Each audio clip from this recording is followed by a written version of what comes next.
Hi, and welcome back to This Week in Voice, Season 3, Episode 17.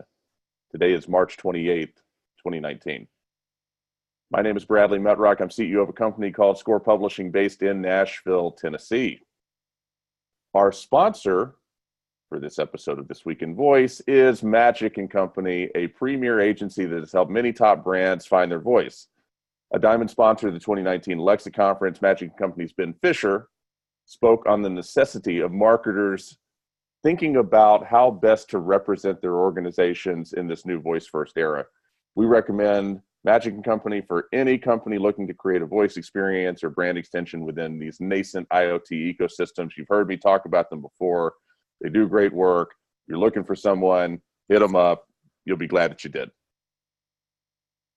We've got a fantastic panel today. Really excited. Our first guest on the show is Greg Hedges of Rain Agency. Greg, say hello. Hello, everyone. And hello, Bradley. Thanks for having us. Greg, thank you for being part of the show. So take a minute, explain who you are, what you do for Rain Agency, and what Rain Agency does. Sure, absolutely. So Greg Hedges, Vice President of Emerging Experiences at Rain.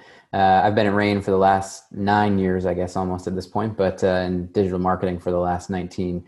Started out as a designer and still get to do quite a bit of that today, and now in the world of voice, which is part of the reason why we're here talking.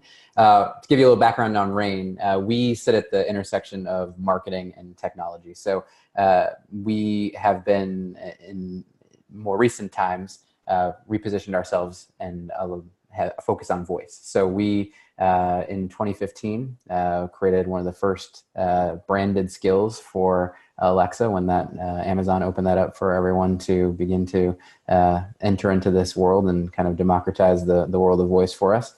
And we've been helping our brands ever since think through whether they should even be making a skill or an action, or what their strategy around voice should be as that has evolved and taken more of, I guess, a bigger behavioral hold on the world through voice search, voice commerce, native integrations of voice, and then obviously these platforms that we often talk about with Alexa and Google Assistant.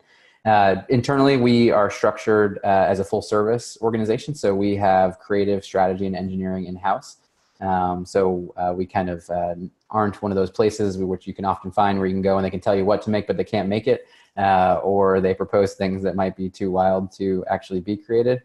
We bring all those minds to the table, and then we can take things from the initial question of what should our strategy be around voice to figuring out and surfacing those opportunities, figuring out what they sound like and what they, in the case of multimodal, will look like, and then actually going on and building them and having our engineers make it all work. I oversee directly our strategy and our user experience teams. So I get to still flex those design muscles and get in and write the scripts and figure out the flows and help guide our teams and that are working on those things, and then also come in at the earlier phase of figuring out what it is that's right. What are the things that are going to be good for both the organization and what they need, but also more importantly, what the consumers want to have a conversation about. So yeah, that's a little background on us. Excellent. And you all do amazing work. Very well-known group. Greg, thank you for being part of the show with us today. Absolutely. Our next guest is Ian Utile. Ian, say hello. Good morning. Nice to meet everybody. It's not good morning here. You West Coasters. No, yeah. I guess it depends when the podcast is posted. So how about happy Thursday? There you go. There you go. Ian, you do a lot of different things. You're tied into voice in several different ways. Tell us who you are. Tell us what you do. And tell us a little bit about what you and I have got cooking in a couple of weeks at Voice of Car, too. Yeah. So my name is Ian Utile, and I live in Santa Cruz, California, just south of San Francisco. I'm a partner in several different companies in the Bay Area. And so most of those are technology companies. And I'm an entrepreneur, so I love to launch new things. I'm the mouth. I try to find really smart people to be the brain, the technical people that build these things. And so that's a bit about my background. in terms of the stuff that I'm really excited about today regarding voice, I've been working on a company called Warmby, and we are developing a voice-first live streaming product. So think live podcasting. Simple iOS app you open up, and you can live stream to YouTube and Facebook. Eventually, we'll add the ability to live stream through Alexa and Assistant. We're working on how to get that done. So that's a very exciting team I get to work with. Very innovative and advanced deep tech integration that we are working on for that.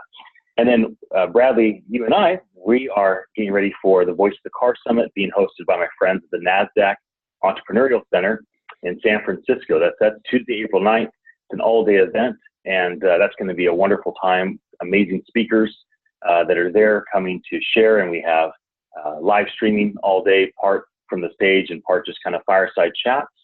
And and also that day, we're launching Voice First TV, which will be a broadcast station to be able to just talk about voice first things all day, every day through the video medium. So really happy to be here. I love your podcast. You have amazing guests, so I'm honored to be here with you. Ian, thank you for being part of it with us. And yeah, Voice of the Car Summit, going to be tremendous. It's going to be sold out. If you're interested in it, I would suggest registering quickly, www.voiceofthecar.com. Shameless plug. And Voice First TV, going to be a freight train. You don't know what's coming. We do. It's going to be fun. 2 years almost to the date of launching Voice First FM. Ian, thanks for being part of the show. Yeah, absolutely. Very, very grateful. With that, we'll get to the news. Story number one from the street. Google Home versus Amazon Echo. Which is better for you in 2019? This is a long article. It is a thorough article. It captures something that one of the things I really liked about it, just right off the top, is the mention of smart speakers as a economic equalizer of sorts. The article makes reference to the fact that, maybe 20 years ago or something, if you had a live-in assistant, you're in the top 1% of 1% from a wealth standpoint. And now smart speakers are bringing those sorts of opportunities to everybody. I thought it's such an obvious point, but when someone says it, it gets you thinking in different ways that maybe you weren't before. Greg, I want to start with you. What was your take on this article? And let's go on the record, to whatever extent that you can. Which one do you think is in better position right now, Google Home or Amazon Echo? I'll let you take it away. Sure. Yeah, it's interesting. I know there's certainly lots of articles like these that are trying to figure out who's the best assistant and guiding the people in the world that are trying to understand how to navigate this space. I think I called out a similar finding as you did there in terms of, we're at this place where the excitement around this is so powerful for a lot of people. The fact that you can actually talk to something and command the world around you. We've been trying to do that for so long. We've been envisioning it in everything that we've ever, written as a culture, from science fiction. And, that's kind of the ultimate, right? That we can talk to the computer, that we can talk to the car, that we can talk to whatever it is around us and command it. And so, we're here, which is great. And it's kind of amazing as we get caught up in all of this discussion around which platform is better to even think about how early we are in all of that. We have really just, entered into this, and, the competition that they talk about is just only a few years old. So thinking of the strides that have been made in just those few years, I think, is a good framework to think about all of these things, and that we're still at the very beginning, but look what's possible. So yeah, I mean, in terms of like what it puts out there, I think it presents a good picture of conversations that happen quite often, even with us and our clients, as to where should we start? What's the right roadmap for us? And a lot of that depends on where the people are, and also what's right for the organization. And so, Amazon, because of our early start there, we've done a lot more, I would say, of our work over time, with Alexa, just because of the fact that it was available first, and we had gotten in an early place. But that's not to say that Google, is lost in all of this. And I think what you see is that Google has picked up a lot of steam. I know in the U.S. here, they still are behind in terms of adoption. But as you look globally, that race is a lot different. And, I try not to think about it as a race, even though I know it is. What I see is that we're all kind of benefiting from these moves that they're making. And there are different leanings that each of these platforms have that are stronger or more oriented towards the organization that they're in than another. And so obviously Amazon has done different things to surface and allow for brands to build these experiences, as well as everyday people that want to build voice experiences. And in the end, know a lot about our purchase intent. They know, that what they're doing is essentially spreading around a lot of voice-driven cash registers around the world. They've got that lined up. And then Google on the other side, they have access to a lot of what forms context, the emails, the calendars. They know where we are, they know where we're going, they know what we're interested in based off of search. And so as we think about where this all could head, I think that context actually becomes really important. And both platforms have it in different ways. So that's what I think a lot about in these races. And I think as we've thought about, when brands have come to us, it used to be that we go where the people are, and 70% of the market share, you should go and we'll start here. Obviously we should, in the old days of iOS and Android, we need to think about Apple and Google, in this case, Amazon and Google, but we need to think about how we have a roadmap that allows us to get to where everyone is. But we would always start there. And that's changed over time. Not only have people come in and the first thing they aren't asking for, it's a skill. Now they're asking for a voice strategy, which is a lot different. Now also people are coming in with a preference. And we've had a lot of brands come in more recently, asking about actions first. I think some of that stems from the fact that Amazon can be viewed as a competitor to them, or someone that could commodify, the product that they're selling. So there's some of that kind of they want to keep their friends closer, and I guess in some ways their enemies closer, but also a little bit far away in that case. But also, I think that they're acknowledging Google's entry into this, and the fact that they're positioned because of all the devices that they have. The fact that they're in a lot of people's pockets with Android devices. The fact that they have made such strides in the smart speakers of the world that they've got out there with their different line of products. They've acknowledged the fact that they're a player, and that they think that they can do something good there and have a good partnership. So anyways, long-winded answer, but I don't know if hopefully that starts some good dialogue between us. Yeah, I think it does. And so, Ian, I want to turn to you. And, Score Publishing has completed 2 pieces of original research in the last 30 days. One was in the healthcare realm, where we compared all the different voice assistants to one another, and Google Assistant, along with Hound, actually, with SoundHound, came out on top, and Alexa was sort of in the middle of the pack. We did the same thing for publishing, and I presented at the London Book Fair. It was picked up by Forbes. Same thing again. Google Assistant comes out ahead, and Alexa sort of in the middle of the pack. And that's in publishing and books, which is Amazon's DNA. So, Ian, I want to turn to you. Greg, right on with, Amazon was first and Google's caught up. And now everybody, wants to be part of both. It's interesting, Greg, to hear you talk about people are coming and saying, talk about Google first rather than Amazon first, which is obviously a change.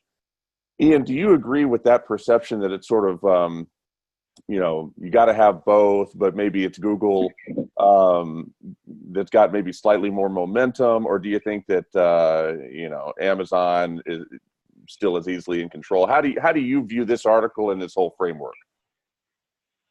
With gratitude that there's 2 major players and there's not a clear winner, and that they are not alone, that you still have people that are delighted with Bixby with their Samsung devices. You still have people that are wholly committed to Apple, figuring out how to make Siri work in their home with Apple TV and with integration with the phone, maybe even the speakers. And even Cortana is playing a real role because of the Microsoft PC tablets and their enterprise approach to things. So I think when I see an article like this, I'm just reminded to be thankful that we're not in China, where the winner's already pre-selected for people and there's a lot of things that are predetermined from the top down.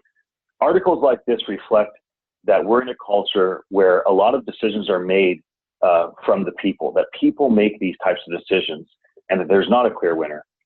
I also think it's interesting because in 2019, what we're still dealing with is voice as an operating system is emerging and devices are getting smaller and smaller. And so a lot of people will have a little Amazon Echo Dot and a little Google Mini, and they'll put them under a counter in one or two places in their main rooms. They'll have them in their bedrooms, and people will call on the different devices depending on what application they're looking to do, right? If they want to shop, they'll say, Alexa, order me this, right? If they want to do some sort of search that's more web-based, or they want to call up something, YouTube or something, they may say, okay, Google, and then go through that protocol. I think because the devices are so inexpensive and they're free basically through your phone. So most any phone you have, you can access Alexa and Assistant and the others for free. So I would encourage people, like, you should take the time to figure out how can you automate things that you and your family do or you and your corporation do manually. How can you automate these things with these different tools? I personally like that these companies know things about me and are able to customize and accelerate the process of me ordering things. They have my credit card, the process of knowing where to send things. They know my address. I'm not concerned about them listening to us. I think that there could be concern in the future. There'd be huge concern if there was only one player. There'd be huge concern if we were in a different type of environment that had less transparency. And, so I think when I see an article like this, my first response is, man, this is really, really good that we have the competition we have. And I think people should just take the energy to explore these things because Bradley, Greg, and myself, all three of us are going to have a different experience with the exact same device and the exact same operating system. And so we could say, oh, this is the one for me in my house, but surprisingly, this is the one for me in my home. And I'm actually only using this other third brand in my car. It's still so early right now that there's a lot of flexibility to figure things out. I think it's a very fun time to be like a researcher, to be somebody that just wants to do some R&D on your own life and just kind of look at how do these things apply. So that's a little bit of my thoughts as I look through the article. So both of you all have sort of touched on it, and Ian, I think that's such a great point. I mean, we're fortunate to have competition. We're fortunate to have these market forces in place. We talked about it on the show many times. It's a huge check against privacy violations. The fact that either one of these companies being neck and neck at the top of the food chain, however it is you assess that, one step out of line that's profound enough. There's been some missteps, and I think people accept that those are going to continue to take place. But one step out of line that is not, that's maybe profound enough, that's not explained correctly, that goes a little too far, and all of a sudden it's not neck and neck anymore. One company the pendulum will swing one way or the other. But before we get off of this topic, I want to ask one more question that I will routinely ask on the show. And Greg, I'm going to start with you and then Ian. And Greg, you alluded to this. Amazon and Google are playing nice. They're playing nice with one another. It's like, Mayweather and Pacquiao or something. Instead of punching each other in the face, they get in the boxing ring and read each other's stories about how great each other is. Until 15 rounds later or whatever, they just figure out, they call someone a winner. How much longer? There's so much at stake. The whole house, the whole car, the whole office, your whole life. It can't stay this way forever.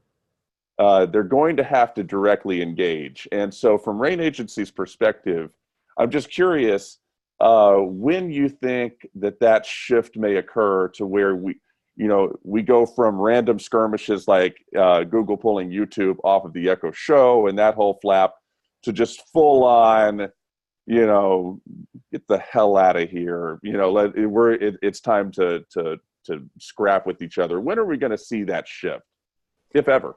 Yeah, that's a good question. And I think you're right. Like, there have been these little jabs, right? Like, we've had these little moments of, that's mine, you can't have this, and trying to, and what they're doing is boosting their platform, right? They're just trying to find a way to differentiate and not necessarily let the other one excel. But at the same time, as I mentioned before, we're so early in this. And I think your point about us all being benefits of this is spot on. The fact that, there is so much left, not just in the US, but globally for this to saturate. And we're not talking about just homes. Like you said, Bradley, we're talking about cars. We're talking about institutions like hospitals, schools, whatever it might be. We're talking about everything. And so, there is so much space here. And there are these other players that Ian was mentioning too that, get forgotten about in some of the bigger conversations, like the Alexa versus Google one that this article focuses on. But there are so many voices in this, and so many, I guess, horses in the race, if we're going to take the metaphor further, like that. I don't know. In terms of when the fight gets nasty, I think we're going to have to reach a point of saturation because there are just so many places that people can go now, and we're a long way off from that. I think that whether it be getting into the car and kind of digging in there are just so many places for these organizations to put their attention that I don't think we're going to see a fight and for a long way off. And in the end, back to the other point, we are going to benefit from that greatly because every new feature that comes out that pushes that one race ahead, that's kind of the antithesis of complacency because there is, this kind of future that they're all looking toward. We win. And we now get an assistant in, we're talking about it later, but, we get an assistant in places that will actually benefit us greatly in these moments of need. And so in any event, that's kind of my thoughts on it. Excellent. Ian, your thoughts? Well, I think that complementing in business is a lot better than competing as a general practice, especially with something that's innovative. So I guess I would think of it like the political element, right? There's the House, there's the President, there's the Supreme Court. They are all competing to drive forth their agenda, but they all have to work together because they're trying to benefit the country in the same way. Google and Amazon and Apple and the rest, they all have to they have these checks and balances, right? They're all trying to take ground. They're trying to sell more product, trying to get more people using their OS. They're trying to win. They're trying to get the better integrations, the better strategic partnerships in the different vehicles. And so they're all trying to win and push their own agenda and get the most amount of revenue and the most amount of users. But at the same time, they're trying to build a brand new way of interacting with technology, right? We're going away from fingers on glass or, fingers on a keyboard to voice where we interact with tech. And these companies are also propelling machine learning at the most rapid pace because voice technology is really just the interface for us to interact with machine learning. So for me, I've always thought, gosh, if you try to go to war when you're in this type of environment where you're not just trying to sell more candy bars or you're trying to sell more, sports game tickets, like there's only so many sports games people can go to or candy people can buy. This is a little bit different. These companies are attempting successfully to get people to interact with machine learning, which we put artificial intelligence on, but it's not, trying to get us to interact with machine learning. And so we're pushing this agenda forward, right? All these companies are pushing this agenda forward. And if they were to pull out and go to war with one another, they understand that could certainly, at the least, slow down progress and potentially implode one of them. And if one of these imploded, it would not be good for the industry. So they have to figure out how to complement one another, right? So it's like or you could say it's like three all-stars on the same team, right? They all want to get the most baskets. They all want to get the most touchdowns. They all want to get the most, home runs, but they also can't, for the sake of scoring the most points or being the biggest star, like break the kneecap of the guy next to them. Like they still need the guy next to them to show up and build and win the game as well. And so all these companies are trying to win the same game. Get human beings, biological creatures to interact with our voice with technology, machine learning at its most advanced rate. And if they all succeed, then they win the game.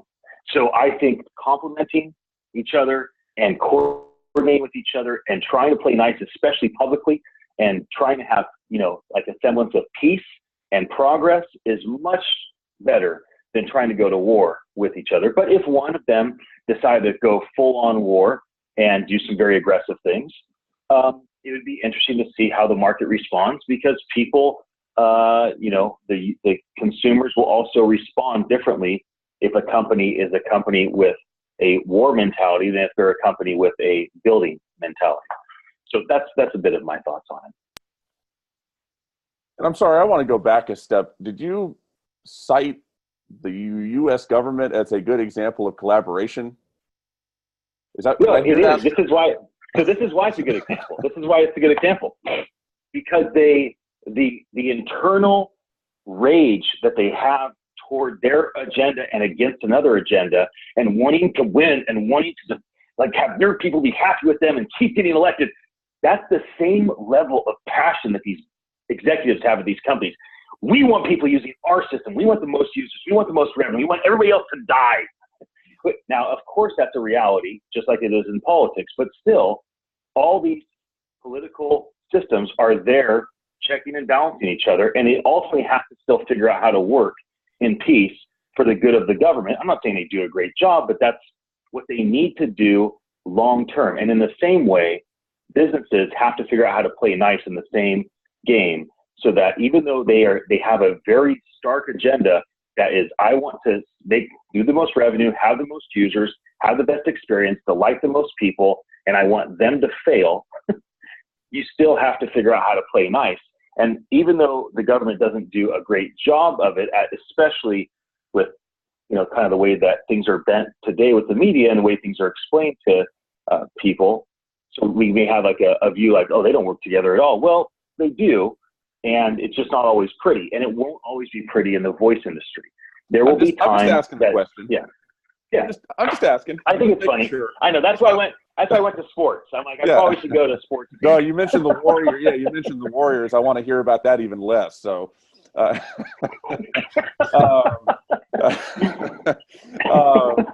No, that's the point's well taken. So yeah, I think it's so early that it's interesting. I don't think we really know. I mean, you look at different industries, like you look at Coke and Pepsi. Coke and Pepsi, it's well established that it is a duopoly, to be precise, where they have figured out collectively that there is a range of market share that they can steal from one another, and they go for that. But they are both best served by the existence of the other one. And so their entire purpose of their marketing is to take that market share that's out there to be had without threatening existentially this other company, because they realize that there are market forces in play that make it more beneficial for that competitor to exist. Because that competitor existing, among other things, ensures that 10 other competitors don't come in tomorrow and all of a sudden there's 11 major players instead of 2. Whether it's that situation going on here or whether it's something else, it will be interesting to see. I think that we're learning some things right now about user purchasing of smart speakers. In my house, we have primarily Alexa devices, and I've come to realize that we need to get some Google devices in here. I suspect that is a common thought process, and and that, a lot of people will have these devices side by side. How many more is there room for? I don't know. It is exciting to see this stuff play out. Thank y'all for the great commentary on that. We're going to move on to story number 2. Beneath the glitz of Apple's latest event, an era of quiet desperation. That's a generous headline, to say the least. I've expressed my discontent with a lot of stuff that Apple's done numerous times on this show. It was an interesting press event. I want to hear y'all's thoughts on it, whether from the event itself or this write-up of it. Ian, I'm going to start with you. Your thoughts on what Apple had to say this week, and is there any hope?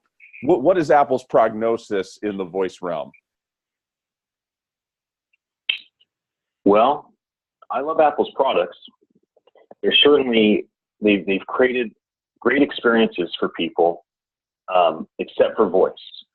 So there was some moments that have been good over the last several years, but right now, most people are very disappointed with their experience with Siri. As far as this article talking about their desperation, I mean, I do find it concerning when a company that is as powerful and capable as Apple is leaning on celebrity or leaning on things that are just like, firecrackers, right? It's like, look how exciting this is. Look at this person. And so that's a concern. I know that Apple's doing and working on a lot of things that people don't know about right now. So I'm very intrigued as like, when are they actually going to start announcing some of these things that they have in the works privately? And when are they going to start like actually showing, hey, here's innovation, not just here's branding. So I think something that I find to be strange is Apple does have some pretty cool innovation in-house that people don't yet know about. They are not currently talking about it. They are not branding it, marketing it. They aren't pushing it out there. So right now, they just keep putting lipstick on things that they already currently have. And they keep trying to make the things that are in place with little changes like, oh, look, this is a better TV system, or like these little tweaks, and we'll put a celebrity here. And so I'm wondering, like, hey, when are you guys going to start actually pushing out some of the more advanced things? And some of it that you do see is like some of the stuff they do with augmented reality is more advanced than others, but they're not really putting any emphasis on that, at least not in my opinion. So I still feel very positive about Apple as a company, as a software company and as a hardware company. I enjoy their products. I'm not a Mac fanboy, although sometimes I make jokes as though I am. But I have been disappointed that they have not publicly shared some of their more innovative pursuits. And so to me, I think it's maybe not quite desperation. It's just they're making a decision on storytelling and timing that I don't quite understand. And I wonder, when are they actually going to start pushing forth, hey, here's something that we've been working on that's almost ready for the consumer, is ready, that nobody else has, because it's been a while since we've seen that. Yeah, it has. And Greg, I want to turn to you. In your conversations, in Rain's conversations with clients, prospective clients, existing clients, does Apple come up? I mean, does anybody ask, about Siri? Obviously, this year we're expecting, Samsung to sort of join Google and Amazon, and this to become a more sort of complex discussion in terms of voice strategy, as you talked about. Does anybody ever ask about Apple? And then, what do you think of the Apple event as well? Give us your thoughts. Sure. Yeah. First, I guess to address the question you asked, no one asks about Apple. And I think, certainly when they do, it's an aside of kind of wondering why they haven't been able to capitalize on what they had first. They had Siri long before the Alexas of the world and the Google Assistants of the world. And yeah, there were challenges there in being first and being early in terms of recognition that kind of, were a stick in their side. But they haven't been able to win and make a play, and so therefore they're just an also like in the game of voice. And we tend to say, like, to win at voice, you need to think in systems, and there is no less system oriented thinker than Apple. I mean, closed loop. And so, what we've seen with Amazon and Google is they've opened the doors and they've allowed people to bring and build experiences on them. Whereas Apple has kind of piecemealed out little things you can do that will integrate with an app that exists on the phone, but that you can use Siri for. And so therefore, you cannot build a branded experience for it. We can extend maybe an experience that you have in an app or something, but we can't really build you a branded experience. And there are things that have evolved around that more recently, but again, not really part of our conversation. And I think, that's part of the challenge here, is just going back to that lack of system thinking and kind of what you were saying, Ian, too, like this lack of innovation that's present. They used to push forward our agenda in technology in terms of how we think about it. They either were fixing a problem, so think back to like the iPod, and even just thinking through how they were able to create a competitor in the computing space long ago, and how they were able to differentiate the thinking around that and get us to think differently using their lines about it. And then, similarly, they put a tablet out when, it was something that no one was necessarily advancing that agenda, but they were able to make it something. And they've been able to do that over and over again. They haven't done it lately. And I think this event is just another realization of that. Everything that they've announced either falls on the heels of some other behavior that's been established by someone else, or looks to cut in on some market that's either struggling in some way, or maybe viewed as struggling, like news, and kind of, okay, we'll package that up for you and we'll make you pay for it in a different way.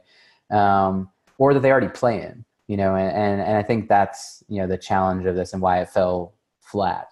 And I wonder too, how successful some of this can be as you think about where we spend our money. And, we've proven that we're willing to pay for these streaming services. If we think about the Apple TV Plus, conversation, we're willing to pay for it.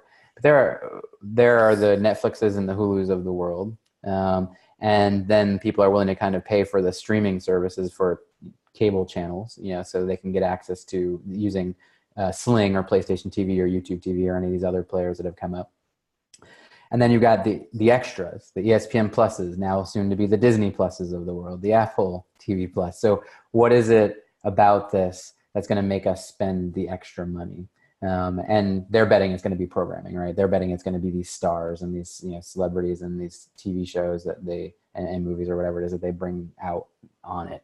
But I do wonder, are people going to be willing to pay for that? And I'm sure they'll get some, but I question really in the end when they're going to get back to advancing the greater cause of answering some of these bigger challenges that are out there, and how one of their products can help solve it. Great points all the way around. I used to be a huge Apple fan. Huge. I was that guy that bought every iPhone sight unseen. I didn't read a review. Are you kidding? Why? I'm just going to go buy it. Like, stop. Same thing for, I bought the original iPad right away. I've had Apple products my whole life. My opinion is that Apple never stopped innovating. It's that they stopped innovating on stuff that mattered, their technology, and they started innovating on a bunch of stuff that doesn't matter, which is a lot of politically oriented topics, and as well as a lot of financial engineering designed to get them to that $1 trillion company valuation, which they touched for a while and then fell back down. That's their DNA under Tim Cook. And this may anger somebody, but it's just my feelings on it. That's why that Apple Card was the best thing to come out of that Apple event. They care about the dollars and cents. That's one of the, and if they can just, if they've got a direct point A to point B path to generate some more direct revenue, then, I think over in Tim Cook's reign, they've shown that they're okay at stuff like that. And that Apple Card seems like it didn't suck as much as some of the other parts of the Apple event did. I love Oprah. Who doesn't love Oprah? Oprah had no business being on stage, period. I mean, what was that? Like these other celebrities, like, and they didn't even announce any details. Ian, I think it's just such a great point. Like, what is Apple doing, using celebrity as that much of a crutch at the end of the presentation, like the climax of what should be this Apple event. And Tim Cook's gotten distracted by a lot of things. I followed him very closely since 2012 when he took over, or late 2011 to be precise. It's they never stopped innovating. They just innovated on a lot of stuff that was of personal nature to the executives rather than would advance a company. That's my opinion. We'll see if they can ever compete. I'm not holding my breath. Well, that's enough for them. We'll move on. Story number 3, the VoiceBot.ai story of the week. VoiceBot.ai, the preeminent website for news and commentary on voice. Brett Kinsella, by the way, will be giving the opening keynote at the Voice the Car Summit. Encourage people to check out VoiceBot.ai if the unfathomable is true and you have not heard of it or seen it. Google Home in the operating room. This is an interesting one. This is something we're going to be hearing a lot more about. Greg, I want to start with you. What's your takeaway from this? What's your temperature on voice in healthcare right now? Are you encouraged by some of the things that you're seeing? Are you frustrated that there hasn't been more? Share with us your thoughts.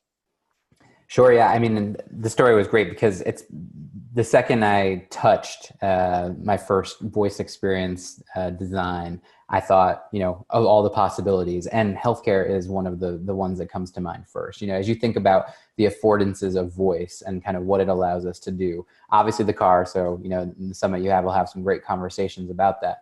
But these moments where you can't use your hands, these moments where for safety reasons you need to be paying attention like the car are perfect. But the other one's healthcare. And thinking about the operating room, the fact that again, your hands need to be doing other things. You need to be paying attention, and we need to have our brains amplified in terms of the information that we can process, what we can see.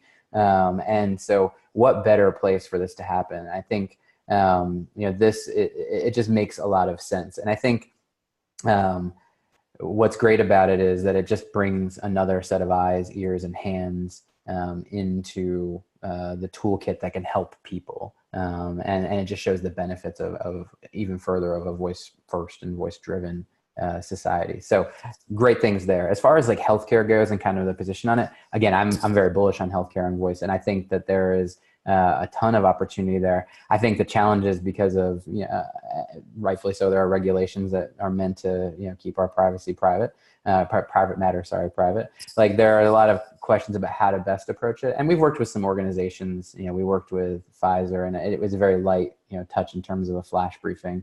But there are some organizations trying to figure this out.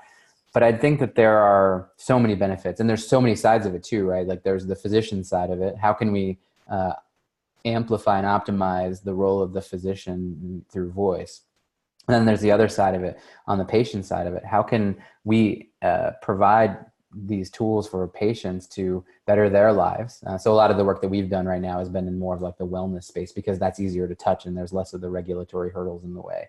But as you think about other things like clinical trials or people that may be having some issue that voice can help either diagnose or treat in some way, thinking about dementia, thinking about the ability to detect sentiment as that continues to evolve. Now, there are a lot of things that companionship, I mean, that could be one of the biggest of them all in terms of a more psychological angle on it. So yeah, there are so many benefits to voice in healthcare. And I think, hopefully we'll see some of the moves that we've seen in the hospitality space and in the business space, that these platforms have, helped solve some of the challenges of connecting these systems. Now they need to help on some of the legal and regulatory fronts and privacy fronts. How can we, if we can ensure that the system is safe, I think a lot more people will make some moves here. And I think there are a lot of organizations ready to make some moves here. So we've been having some really strong conversations on it. I wouldn't say, frustrated, but I'm excited, about, the potential there. And I think we're, scratching the surface, even in a great article like this, of possibility, because yeah, there is so much more to come there in terms of what voice can do in an operating room, let alone for a patient or a physician. Well said. Couldn't agree more. Ian, do you agree as well, or how do you view this article? What stood out to you, and what do you think about voice in healthcare right now? I think Greg should speak for me more often. Go Greg. No, I do agree with what Greg said. I am a little hesitant about voice in the operating room today. Like if I had a 16-year-old son that wanted to drive, and this is why I feel that way. It's like maybe not the best place to guinea pig ideas and test out new interactions with the healthcare industry. I'm much more drawn to the wellness side. I'm much more drawn to things, high pressure environments. Now, I understand that potentially it certainly could save time. It can make the entire room a lot cleaner, right? And a person in the operating room doesn't have to ever touch a device. Like, I get it, but I also would like to see a lot more progress happen with simple things for physicians and for patients, both in medical environments, but maybe not inside the operating room necessarily. Like, I think that may be wonderful in 6 months, or probably more likely in a couple of years, where we can automate a lot of these things. But I'd like to see a lot more progress in the health space, with just simple protocols, automating the process of just helping the 10,000 people every single day in America that turn 65 years old. So that's one of my thoughts. Is I'd like to see us develop more capability for both the people that are doing medical care and those that need medical care around things that are low stakes. And that's why I mentioned like a 16-year-old kid driving. Yeah, of course, it's helpful if my teenage son or daughter can drive.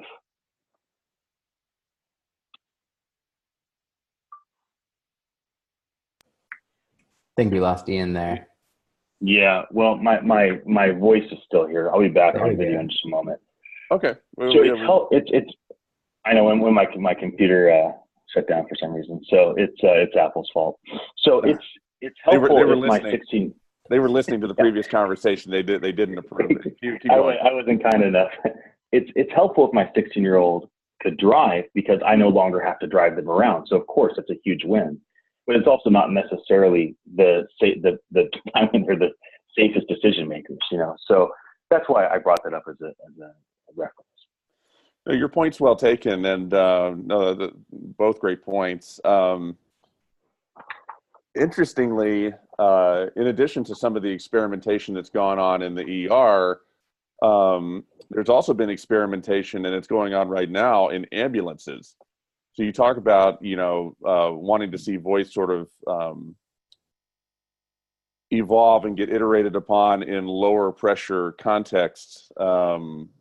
Yeah, I think we all would like to see that, but it is getting, it's being put to the test in a lot of other places too. It's in Boston and in the Massachusetts area, and then some other New England state that has equipped ambulances with voice first technology.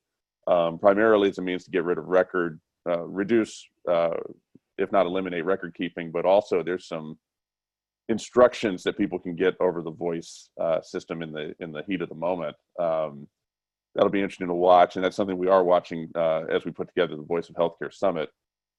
That'll be later in the summer. But another thing that's interesting, I share all the points. I mean, I'm bullish on it too. One of the more interesting things I've seen lately is there's a company called Triad Health AI that is going to be part of the Voice of Healthcare Summit too. And what this company does is they have engineered a voice first solution. I guess I'll use that word, experience, whatever you want to use, that guides Parkinson's patients in how and when they exercise. Because if you're diagnosed with Parkinson's, it is fundamental to your well-being to exercise constantly. And this voice experience they put together has some novel implementations of how that's done. Really interesting stuff, amidst numerous other examples I could mention, but that was one that stood out and one I couldn't help but think about as I read the piece. Excellent commentary. We will leave that there, and we will move to the final story of the week from Entrepreneur. Want to break through the noise. Songsmith your brand. Now, we've talked about this on the show before. This is one of these parts of voice that doesn't always get the love it needs to get, and it doesn't always get the attention it needs to get. Ian, while we're seeing if your video can come back, I'm going to start with Greg, and then I'll come to you, and then we'll wrap up. Greg, obviously, I'm sure this comes up every time when you're talking to clients. How does Rain approach this concept of sonic branding or audio branding? How do you view it in context with voice? Share with us, from the strategic standpoint that you sit at, how you look at an article like this, how you think of this entire topic. Sure. Yeah. And it's exciting. And I think, it's something that many brands have been thinking about, over time. And I think has just been catapulted into our conversation even more so because of the rise of these more audio driven experiences, voice being a big driver of that, which has helped elevate the role of podcasts and helped elevate the role of, other audio driven use cases like listening to music and all the other things that we often talk about in terms of how people are accessing their smart speakers right now. But having an identity for your brand is incredibly important. And we put so much equity in the visual identity of a brand. And so, my kids can identify, if we drive around brands without even seeing the name, they know based off of the pictures they're seeing and these icons that they're seeing what it is. And we often get pulled into whatever it is, or at least a conversation about it because of that, which is great because these brands have already connected with a 6 and a 4-year-old on, their agenda and what they mean. And so brands need to do that via voice. And again, this has been happening. I mean, we can recognize the NBC chimes without seeing the logo, and we can think through the Intel, sounds and we can think through many others that we could come up with. But now more than ever, we're starting to put experiences out there beyond just the radio spots and the commercials of the world that are representations of our brand. And therefore we need to make sure that it's connected. And I think people are thinking in systems like we want them to at Rain. We want everybody thinking in systems. So they are starting to think that way and thinking about, okay, how do I connect the dots between this thing, which I don't want to be a one-off, which is my voice experience, that now is an important digital channel for me. And then the rest of my ecosystem, whether that be something that, is more based in television or an app or whatever it might be. And then how do we create, not just something that represents us, but that consistently represents us as well. So how do we derive that down into all the different parts that it needs to be? So the MasterCard example, that's been part of the news in terms of sonic branding lately. They were thinking about the fact that they needed to have something that not only was kind of a brand for them that they could play out there and represent them, but also how could that derive into the sound of, you asking for your balance or entering a voice pin or any of the other number of things that you might do. How can we send those signals that all ladder back to the larger picture of what the sound is? And so we work with brands, and it's become a lot of our conversation in brands. As we think about a voice strategy, part of that is, do you have a sonic brand? Do you have a sonic identity?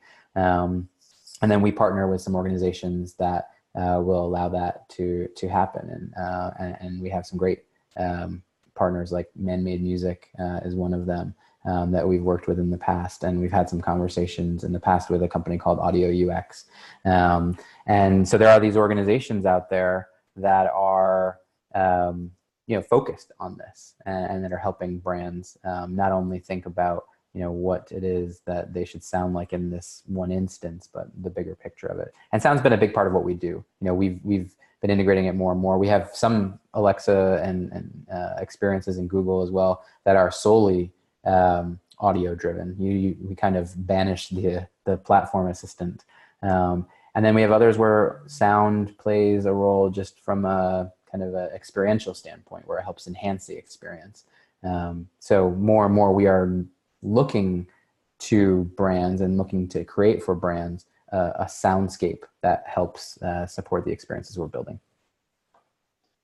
Excellent. Yeah, figured it pretty top of mind, as it should be. I appreciate that commentary. Ian, your thoughts, on the article, anything that stood out to you, and just the concept of the importance of audio branding, sonic branding, being able to identify your company through something that you hear.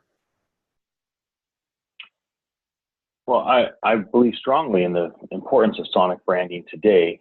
And of course, as the future goes on, I think it's one of the easiest types of contracts to negotiate between a corporation and an agency, because it's so clear what the deliverable is. So if you compare sonic branding as a piece of business as an agency to web development or mobile app development, or even logo design, which has so many elements of visual, where sonic brand is a very clear thing. It's something that you hear that you say, yeah, that represents our brand. So I think it's going to be, it is today and will continue to be a really cool business unit for agencies and a really cool pursuit for freelancers, because I think every single company should have a sonic brand. I think that some people will just, hack it and just kind of do a very simple entry to it and probably won't use it very well. And some people are going to make it a big, because they understand that every single time somebody's listening or to Alexa assistant, podcast, anything that's audio based, that's the way that they can reinforce, this is us that's about to communicate with you, and you realize, oh, that's that brand. So I think Gary Vaynerchuk is doing some interesting things with sonic branding on a personal branding level. I think it's interesting that his sonic brand is a sound, because I've considered, could people be using something from their own voice that would be a sonic brand? You imagine something that they express a lot. Maybe somebody expresses themselves with something like, and that becomes somebody's sonic brand, is that type of thing that's natural person. But for Gary, he's also just using a soundscape, and on all of his social media, it's coming up. And so every single piece, whether it's visual or whether it's audio, he has that sonic brand. So he's really kind of driving that from a personal branding standpoint. So it's been interesting to watch that and listen to some of his thoughts on it as well. Yeah, couldn't agree more. And just to put an end cap on that, I'm based here in Nashville, Tennessee. You really want to get people going here in Nashville, Tennessee, start talking about, audio cues and things that define an auditory experience. And you're going to get some opinions real quick. We've got entire venues created solely for the audio experience, the Ryman, the Mother Church of Country Music, being the number one. And, we've got, and it's just I think the fundamental thing from my standpoint is that this is one area where voice and all the people getting involved in voice have a lot that can potentially be learned and stolen, cannibalized, borrowed, re-engineered from the music industry. Because, you talk to anybody in the music industry, you talk to somebody who manages an artist or is an A&R or song selection for what songs go on an album for somebody, or anybody involved in any step of the food chain, there's a deep understanding of identity of an artist. And, you're not going to have Blake Shelton, singing about certain topics. You're just not. He's going to stay on brand. Furthermore, when you really get down into it, you find out that for many of these artists, whether it's country or any genre, rock or whoever, take U2. You're not going to plug in some other guitarist. You're going to have the edge, and you pretty expect him to sound a certain way. And if it doesn't, you're a little upset, because that's not U2, by God. It's the same thing for voice. And, it's we're going to very quickly get to the point where we just expect certain things, and it's at a subconscious level. We know something doesn't sound right because some element's missing.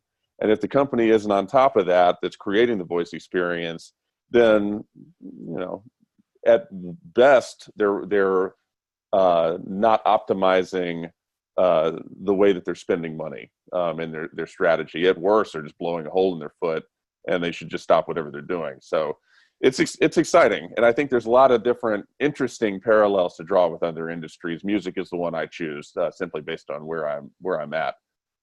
Any closing thoughts on anything we've covered that either y'all have to say before we adjourn? Yeah, I think it's just exciting to me. I think all these stories are representative of the fact that voice is so much more than a cylindrical speaker on a desk. It is a behavioral change. It is something where all these different touch points around it, everything from the visual to the more sonic-driven experiences like we were just talking about, to the places it can live. Hospitals and with the different roles it can play. And, the Parkinson's example was a perfect one about how voice is a benefit to society in terms of just, again, amplifying how we can use technology to better our lives. And I think that's what excites me the most about all this is it's just so vast, yet there's so much that we can do with it. That being this early in it all with you all and having these conversations is something I get excited about. So thanks for letting me share all my thoughts on it today. Yeah, completely agree. Ian, any closing thoughts? Well, I think the future is really, really important with voice. I think it's going to be transformative in the world. And I think when we think about what we're seeing just today in voice, we look at articles about this week. Sometimes it can become data-driven and statistic-driven. And although that's really important, also there's the emotional side, like telling the stories about how this impacts the elderly, telling the stories about how there's probably 2 billion people in the world that can't read and write.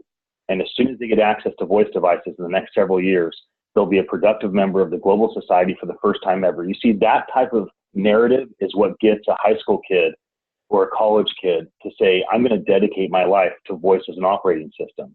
So I think my final thought is that although all the amazing stories that are written and the stats and the amount of search and this, it's all very, very compelling for today. But if we want to usher people into the voice industry, if we want to magnetize people toward this, then I think we need to always remember that future vision is going to drive sacrifice and overcoming hurdles and overcoming adversity and not quitting and not giving up to build this industry together. So vision and storytelling.